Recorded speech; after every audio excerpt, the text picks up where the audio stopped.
Neverending Chain by Dragon Translator. Chapter 29. Enough. Stoic stomped across the great hall.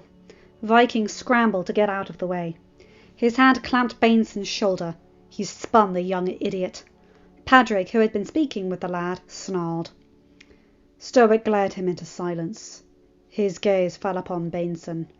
"You have one chance, boy," Stoic snarled. "Why did you tell Hiccup that he made people ill when he ate with the tribe?" Stoic heard the murmurs start as close-standing Vikings heard the question and passed it along to those standing further away. He also heard several sets of boots march over. Over Banson's shoulder and behind Padraig, he saw Brynja, Hawk, Gobber, Mulch and Spiteloud stand in a line, arms crossed and glares upon their faces. "Lies!" Banson cried, trying to get his shoulder free of Stoic's grip. Stoic's eyes narrowed. "Those who spoke don't lie, boy. Your explanation only determines where you go right now." "Who?" Banson demanded. "I have me right to know me accusers." "Me son told the tale." Fishleg Zingerman overheard. He told Edith Offerson, who told me. Stoic saw the blood drain from Banson's face in a heartbeat before the lad's jaw clenched. "Your son be a liar, Chief. That fish boy be lying. Them Offersons be cowards. You can't trust their words." Stoic backhanded him. Banson hit stone. Stoic looked up. Gobber had Padraig's wrist locked in his hook attachment. "Don't, lad," Gobber stated. "It not be in your favour." "Chief?" Hilda asked, walking over from where she had been conversing with Gothi. Stoic spared her a glance before focusing back on Banson as he stood. The lad held a hand over his cheek, but Stoic saw the glare. Stoic glared back. Banson looked away. "Your boy told Hiccup that eating with the tribe more than once, less he had to be there, made people ill," Stoic said through clenched teeth. Hilda wheeled on her son. She slapped his other cheek. "Idiot boy!" she cried in a harsh whisper. "Hiccup made no one ill, stupid child. He made me ill, Ma. He killed Pa." "No, he didn't," Hilda declared, getting nose to nose with her son. "Gobber done give the orders that young Hiccup be the one to repair and maintain the tribe's weapons. Your stupid Pa went against that order and paid for it. Why should he be letting that burden touch his axe? He be useless and waste of space, and everything he touched broke.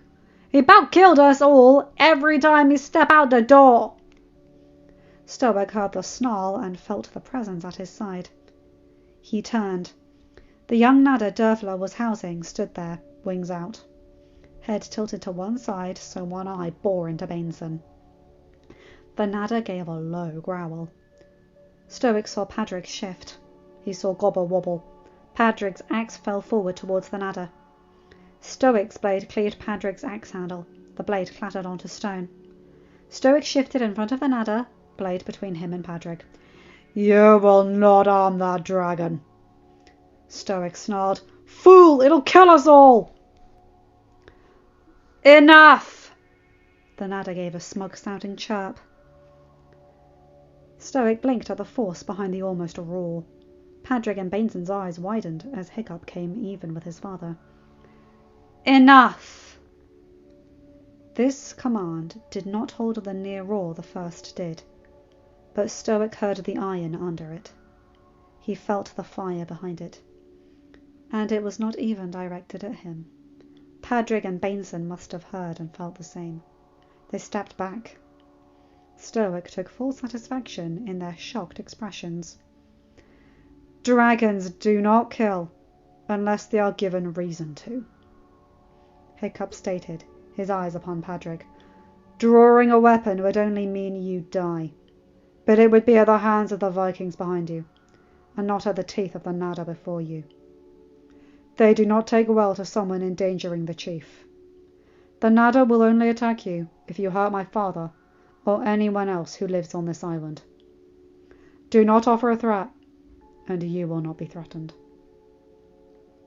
Stoic's eyes narrowed as Banson seemed to recover from his shock. You think you can tell me what to do? Yes. Stoic smiled in pride at that.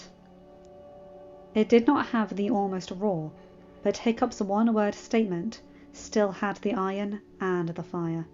Banson backed up. The lad proved as stupid as his father, though, for in a heartbeat he snorted, "You're playing it, Chief! The day you become Chief be the day Ragnarok starts, useless.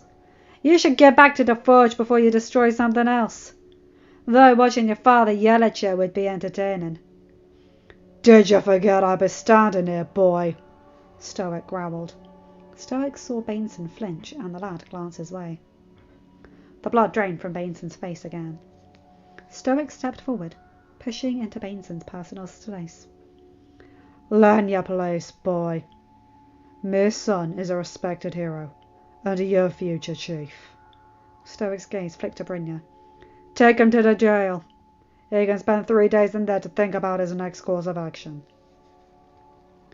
Brynja and Hawk gripped Banson's arms. Padrick straightened.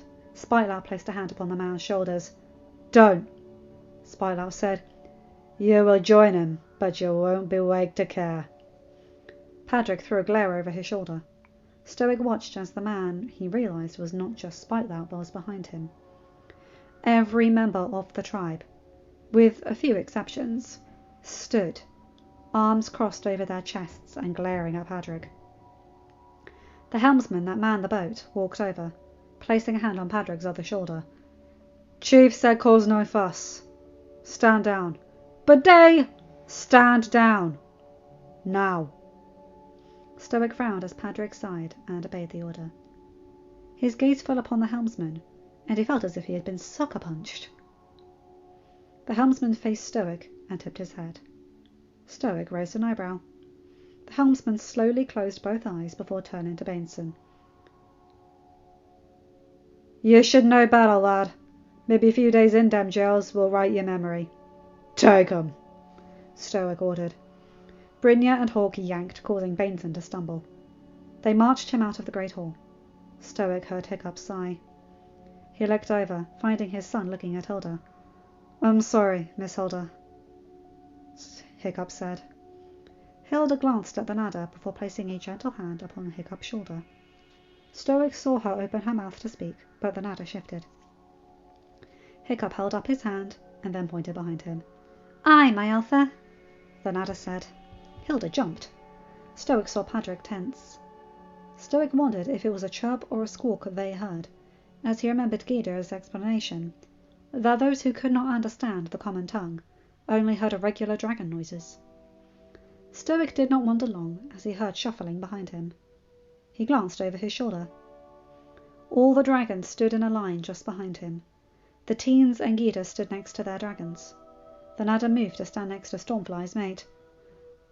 "The lad controls the dragons too?" Padrick asked, sounding stunned.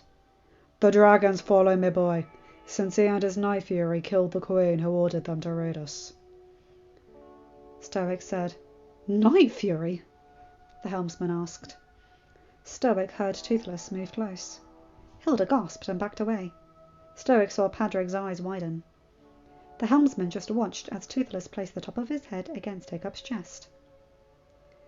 Hiccup grabbed his dragon brother, and Toothless made a show of nuzzling against Hiccup, purring loud enough to drown out the crackle of the main fire. Toothless flopped onto his back, neck bared to Hiccup, who knelt and scratched Toothless's chin. Stoic hid his smile as Toothless even chose to wag his tail. "Why, that dragon be no more than a big dog or a cat!" Hilda exclaimed. "Would you like to pet him?" Hiccup asked her. Toothless rolled to his paws. He sat up. Stoic kept his smile behind his beard as the dragon adopted the pose images showed when Hiccup brought the first fish and kicked the dagger into the cove's pond. Hiccup stood, holding out his hand. "Toothless won't hurt you. I promise." "Toothless?" Hilda asked. "It's his name," Hiccup said. "He got no teeth?" Toothless opened his mouth, teeth on display. Hilda jerked. Toothless withdrew his teeth and then extended them, before withdrawing them and just leaving his gums. Hiccup held out his hand again. You can pet him, Miss Hilda. Toothless will not hurt you. You're sure? Hilda asked. I'm sure. Hilda lifted her arm, allowing Hiccup to gently grip her wrist. Sister! Patrick started. Shush, the helmsman stated. Hilda threw her brother a look before focusing back on Hiccup. Hiccup smiled and guided her hand over to Toothless. Toothless lowered his chin. Hiccup placed Hilda's hand upon the spot just before the spikes began on Toothless's head. Hilda gasped. Hiccup released her wrist. Go on and scratch him, Hiccup said. He loves that. Hilda curled her fingers. Toothless crooned softly. Hilda froze. That's his happy sound, Hiccup said. He's letting you know he liked it. Stoic saw Toothless's eyes flick to Hiccup and knew his son would pay for that statement later. Stoic bit the inside of his cheek to keep from laughing as he imagined his son's hair sticking out in all angles after Toothless licked it wild. Hilda curled her fingers again. Toothless crooned softly again. This time the woman did not stop. She continued, her hand moving along the top of Toothless's head. Stoic saw the wonder in her eyes as she first looked to Hiccup and then to her brother. He'd be amazing, Hilda said softly. End of chapter. Hey guys, hope you enjoyed that one. I love that one. Hilda's such a badass. And yeah, let's just say Banson's paying quite well for that. You don't mess with Hiccup now. It's not just the dragons that'll go for you. Anyway, you guys know the drill. Like, comment and subscribe and hit that bell so you get notified for whenever I upload a new video. Have a good day, night, or whatever time zone you're in. Bye my guys, gals, and non-binary pals. I'll see you in another video. Take care.